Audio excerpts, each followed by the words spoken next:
I'm glad you're back, because we find ourselves right in the middle of a long, complex argument. Maybe the most famous argument in the Nicomachean Ethics. We call it the function argument. And we've only looked at the first subpart of the argument so far. That is, we might call the hierarchy argument. Remember, the question that we're asking is, what is the highest good for a human being? And we began with this little hierarchy argument at the end of our last lecture, where Aristotle pointed out that many of our actions are performed for the sake of some end, and in that case, the end of the action is more important to us as the goal that's superior to the action itself. He also pointed out that our actions, like our sciences or our domains of activity, are often grouped hierarchically. When they're grouped hierarchically, it's the superordinate actions, the superordinate domains, the superordinate goals that are superior to the subordinate goals. So the example that he used was the example of horsemanship, where bridle making is subordinate to horsemanship, which is subordinate to the cavalry, subordinate to military strategy, maybe subordinate to diplomacy, and so forth. Now, Aristotle argued at the very end, if the hierarchy were infinite, so that for every good it was only good for something else, then in a deep sense, all of our actions, all of our knowledge, all of our lives would be pointless, because there would be no answer to the question, why are we doing all of this? So Aristotle concludes there must be a highest good. That doesn't get us very far, because we now need to know what is that highest good. What is it? Now, Aristotle already has argued that the highest good is going to be the good of the most subordinate science, the master science. And shortly after the discussion that we canvassed in our last lecture, Aristotle points out that all of the sciences, all of the arts, all of our enterprises of knowledge are aimed at human good. That's why we do things. We do things in order to benefit ourselves in some way. And Aristotle argues the collective good, the good of a group of people, is always better than the good of an individual.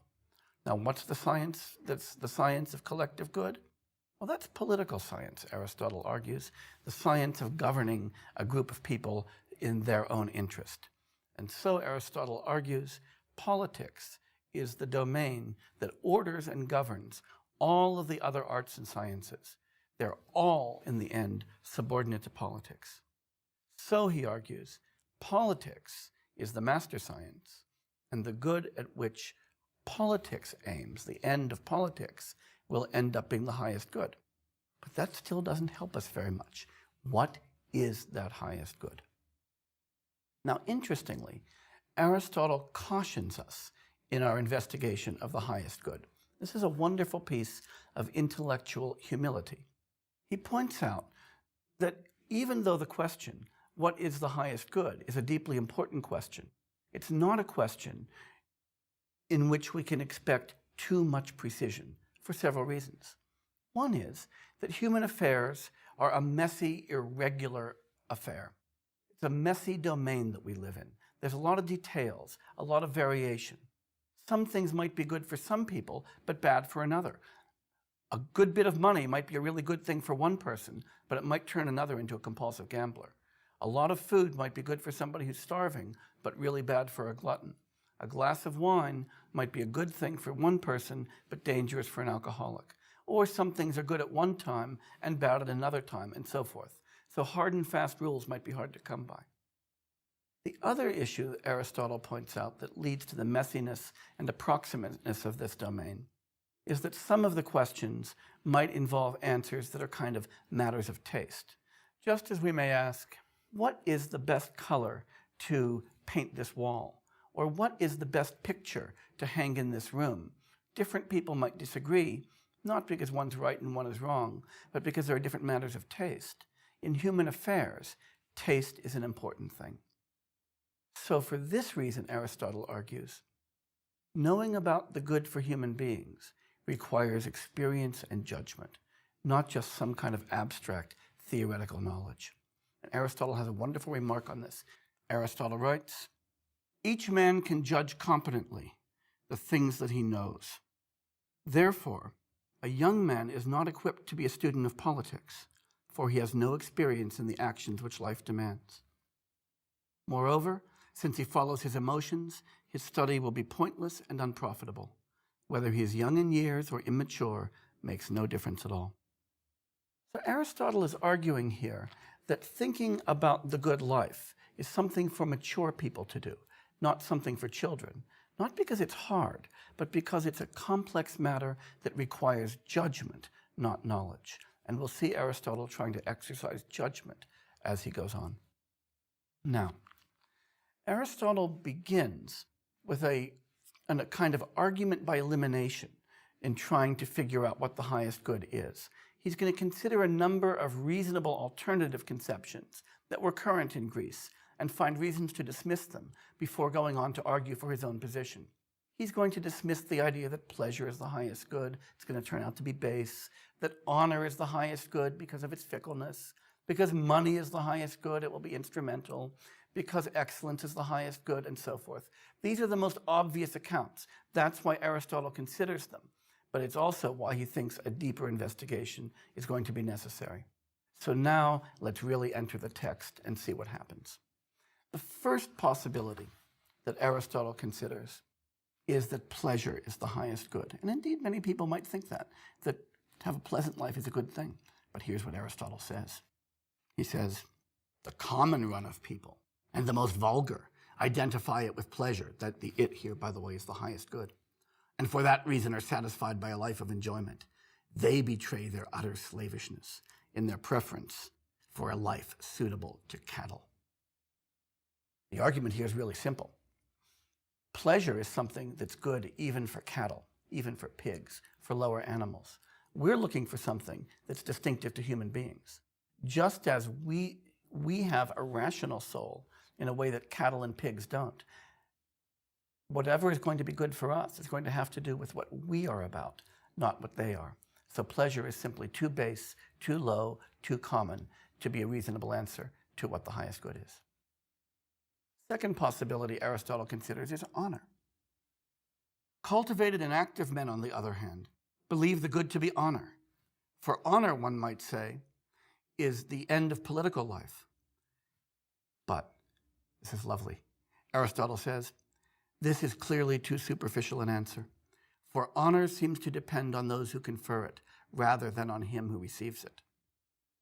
Furthermore, men seem to pursue honor to assure themselves of their own worth. Obviously, then, excellence, as far as they are concerned, is better than honor. This is really nice. You could imagine somebody saying, the highest good, the thing that would make my life most fulfilling, would be a Nobel Prize, or a Congressional Medal of Honor, or election to the Academy of Arts and Sciences, some honor like that, or a chaired professorship, or something like that. And Aristotle answers that no sane person can think that that's really the highest good, and for two deep reasons. The first reason is this, that honor depends, as Aristotle says, more on those who confer it than on those who receive it. You've got to ask who's doing the judging. There are some people from whom you would not want the award. But more deeply, Aristotle points out, the reason we want honor in the first place is to confirm our idea of our own excellence. So if all the honor is doing is confirming our idea of excellence, then if honor is good, excellence is better. And that leads us to the next possibility, excellence itself. Aristotle asks, one might consider excellence rather than honor as the end of political life. Remember, politics for Aristotle is the master science. He continues, however, even excellence proves to be imperfect as an end, for a man might possibly possess it while asleep or while being inactive all his life, and while in addition undergoing the greatest suffering and misfortune. Nobody would call the life of such a man happy, that is, eudaimonia. This is really nice.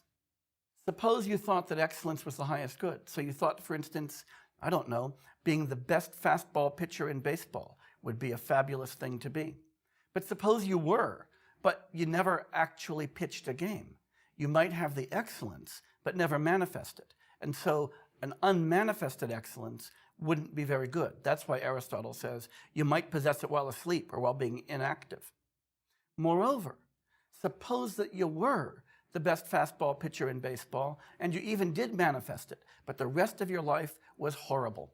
You were a drunkard, you became bankrupt, your children became criminals, your dog became rabid. I mean, every bad thing imaginable happened to you. You wouldn't say, that's a perfect life.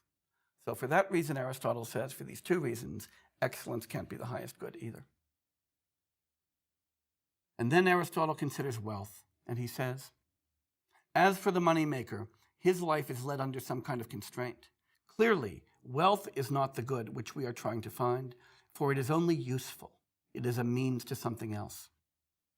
So once again, when we ask, could wealth be the highest good, we can always ask the question, why do you want all that money? And somebody says, so I can have a nice vacation, or so I can be charitable, or so I can endow a college. Wealth is always good for something, not good in itself, so it can't be the highest good.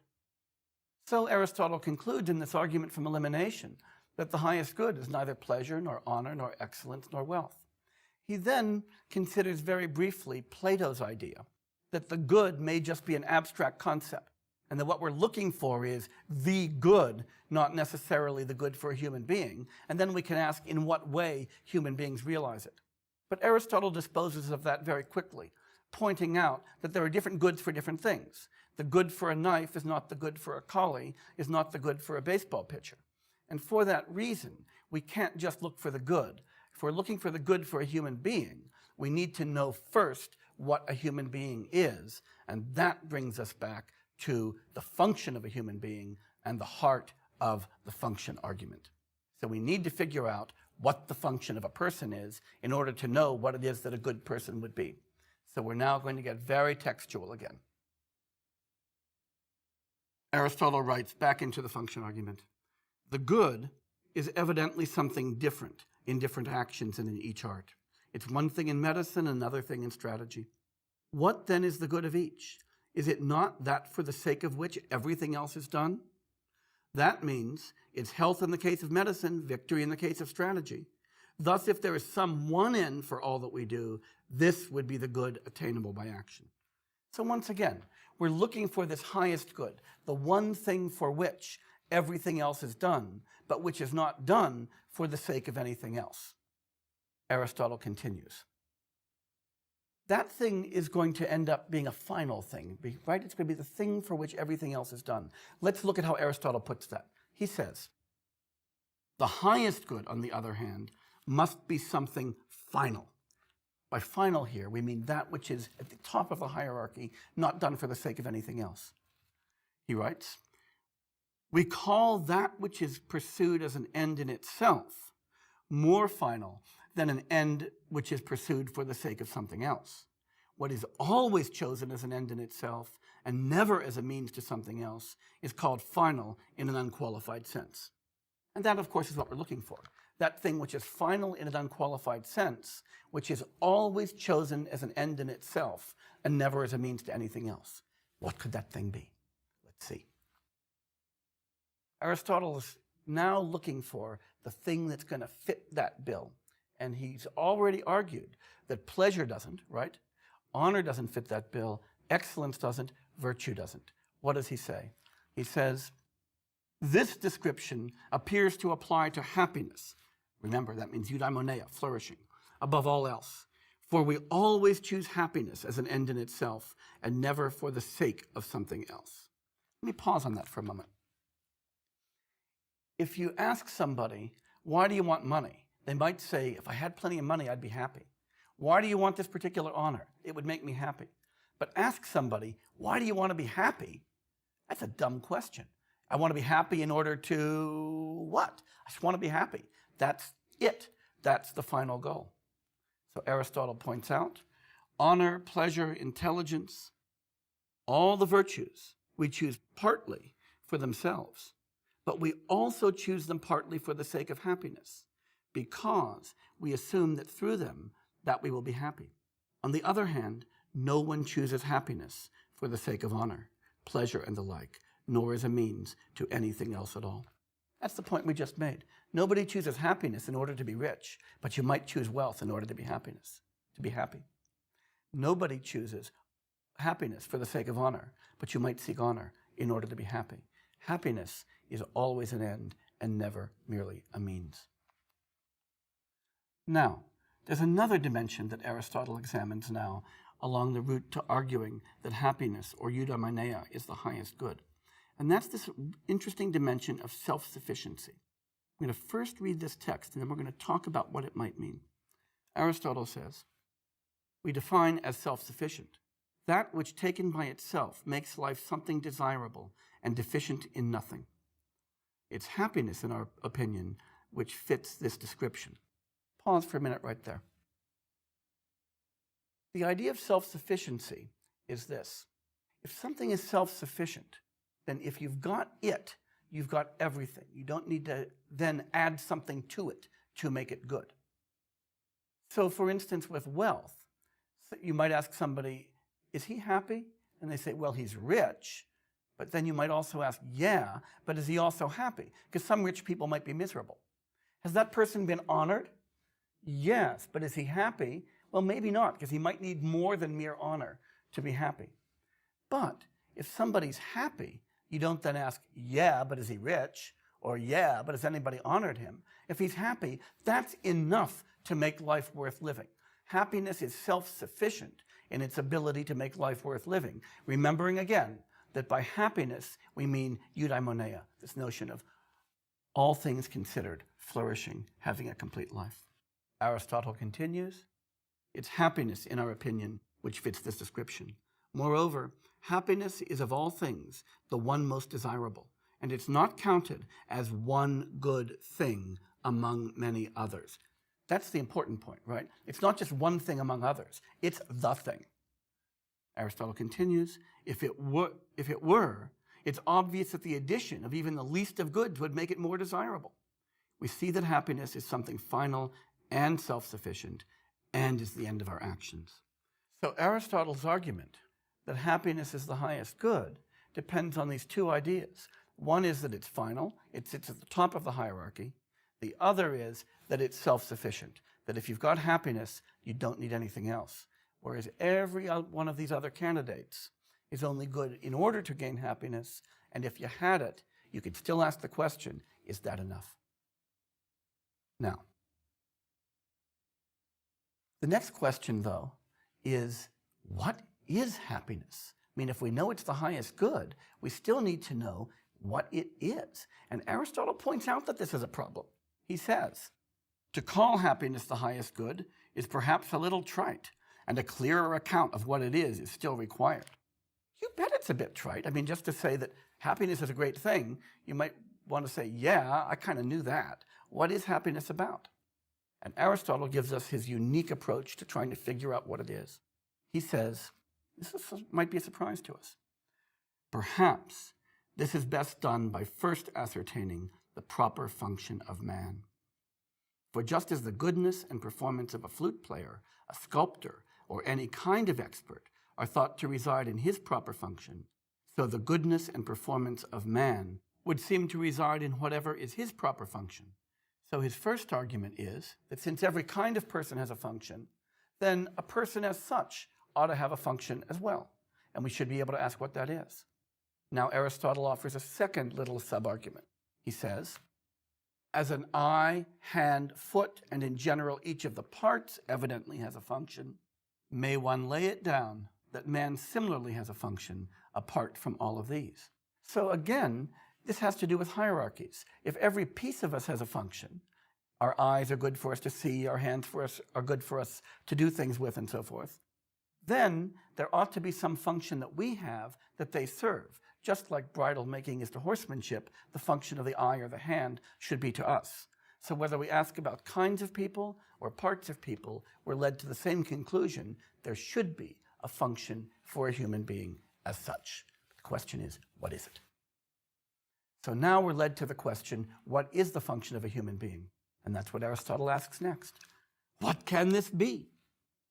Now he's going to run through a number of possibilities again, and I want you to remember the discussion of the structure of the Aristotelian soul, or anima, that we talked about in the last lecture, because that's what animates, terrible pun, this particular argument.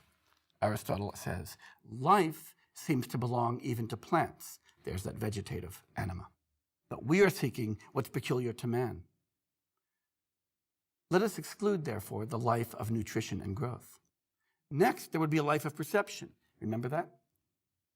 But it also seems to be shared by the horse, the ox, and every animal. And of course, remember, we're talking about the function of a human being. Let's continue. Aristotle says, there remains then an active life of the element that has a rational principle.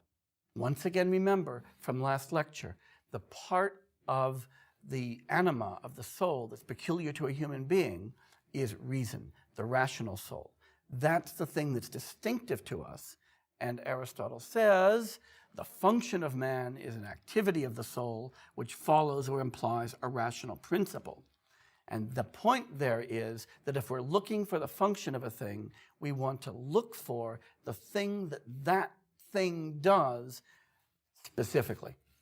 When we figure out what the function of a knife is, we notice that knives are good for cutting and they're better than anything else is for cutting.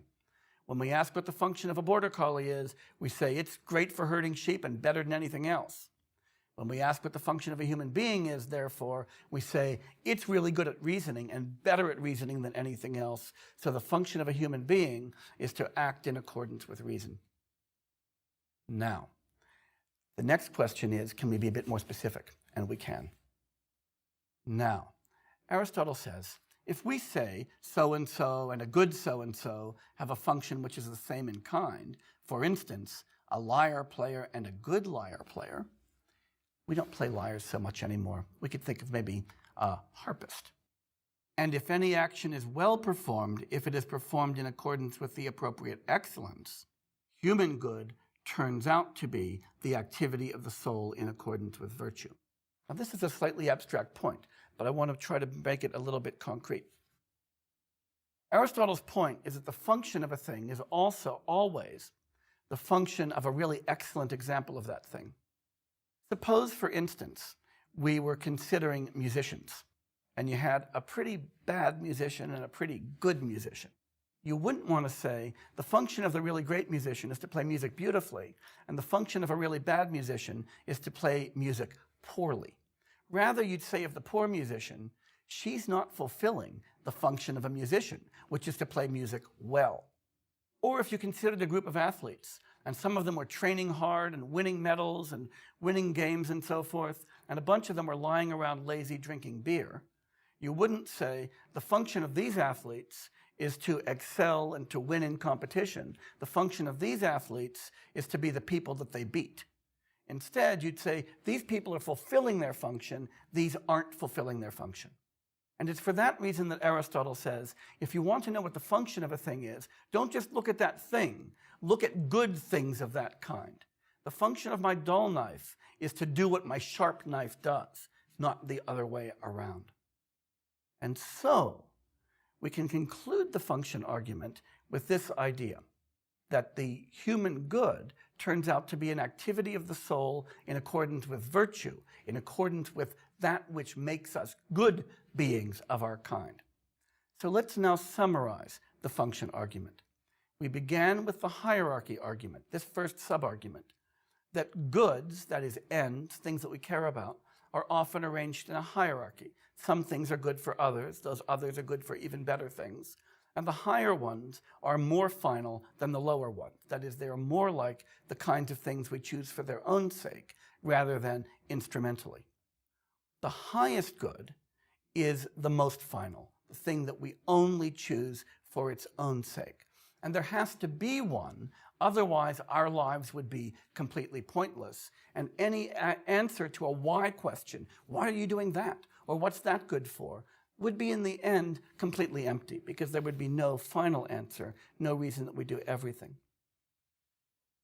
That most final end is something that is always chosen as a goal, always chosen as an end, and never as a means to anything else.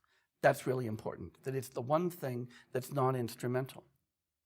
Moreover, it would be really nice, it would be a wonderful kind of happenstance if that final end, that thing which is always chosen as an end and never as a means, were also self-sufficient in this deep, relevant sense. That is, that if you had it, you'd have everything. You wouldn't need a second end to add to it. mean, it's not like that with, in my kitchen. Even though my knives might be really sharp, I still need pots and pans. Knives aren't self-sufficient. But it would be really nice if we found something that was final, but also self-sufficient. Then Aristotle argues that happiness, human flourishing, eudaimonia, is always an end, never a means to something else. That other things are chosen for the sake of it, but it's never chosen for the sake of other things. And moreover, it turns out to be self-sufficient. So he's argued happiness is the highest good. But then that's only half the argument, right? We still need to know what happiness is. And that's where the second part of the function argument came. Aristotle argued that all kinds of persons have functions, and all the parts of persons have functions. So A, since kinds of persons have functions, persons per se must have functions. And B, since the parts of persons have functions, if those are genuine functions, the whole that comprises them must also have a function. So there's got to be a function of a person. That's the first point. Then Aristotle pointed out that the function of a thing is the activity that's peculiar to that thing, and the activity most peculiar to persons, relying on that argument that we looked at in our last lecture on the nature of the soul, is thinking or reasoning. And so the activity most peculiar to persons is acting in accordance with reason. And so that activity in accordance with reason is the function of a person. But then the question is, more specifically, does that mean any old person? And Aristotle says absolutely not. Because we always find that the function of a thing of any kind is the function of a thing that is an excellent exemplar of that kind, the function of a thing which is a really good one. And so, since the best person is the person with the most virtue, the function of a human being is going to be activity, rational activity in accordance with human virtue. And that's why happiness is activity in accordance with virtue. Notice, it's not pleasure, it's not honor, it's not excellence, it's not wealth. None of those would satisfy these definitions. Instead, we now have a definition of happiness. You want to know what it is to be happy? It's to lead a life of rational activity in accordance with virtue. But let's remember, we're talking now about eudaimonia, and Aristotle emphasizes that this kind of happiness that we're talking about is happiness in a complete life. And in one of my favorite lines from the Nicomachean Ethics, Aristotle says, "For one swallow does not make a summer, nor does one day. And so too, one day does not make a man blessed and happy." You can never really judge that somebody's happy based on a short period of life. It's a judgment of a life seen as a whole. Aristotle even asks in the Nicomachean Ethics whether at the moment of a man's death we can ask whether he's happy. And he says, no, you've got to wait. Because sometimes projects near and dear to somebody might be ongoing and might come to naught after their death. In which case you might say of that person, he died believing that he was happy. But if we look at what happened to his children afterwards or to the foundations he established, we couldn't call that a happy life. So eudaimonia here is very much an evaluative idea and a very global idea, not an emotion, not a mental state. Instead, it's a comprehensive state of being, one that persists over a very long time and one that is even sensitive to things that can happen after our deaths. To live well in this way, to have eudaimonia, is to have all of these internal characteristics of being able to act in accordance with virtue, but because it has to be self-sufficient, there has to be a host of other internal and external goods present. In our next lecture, we're going to be examining the nature of these other dimensions of happiness. We need to ask what virtue is and what we need besides virtue in order to fully act in accordance with virtue and attain this final and self-sufficient state. So please stay with us for our final lecture on Aristotle.